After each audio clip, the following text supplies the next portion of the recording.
রাজধানীর আফতাবনগর আবাসিক এলাকায় কোরবানির পশুর হাট বসানোর ইজারা বিজ্ঞপ্তির কার্যক্রম স্থগিত করেছেন হাইকোর্ট। এর ফলে চলতি বছরও আফতাবনগরে গরুর হাট বসানো যাবে না। রোববার রিটের প্রাথমিক শুনানি শেষে বিচারপতি কাজী জিনাত হক ও বিচারপতি আইনুন নাহার সিদ্দিকার হাইকোর্ট বেঞ্চ এই আদেশ দেন।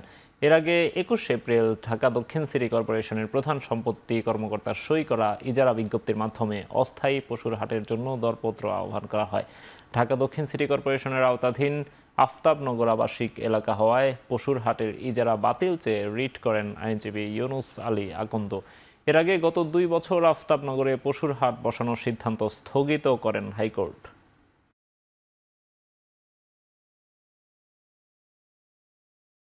হাইকোর্ট এবং আপিল বিভাগের গত বছরের সেই রায় অমান্য করে পুনরায় আজকে ২১/৪ তারিখে আবারও ইজারা বিজ্ঞপ্তি দিয়েছে। এটার বিরুদ্ধে আমি রিট করেছি। আজকে শুনানি অন্তে আদালত হাইকোর্ট সেই বিজ্ঞপ্তি স্থগিত করেছে।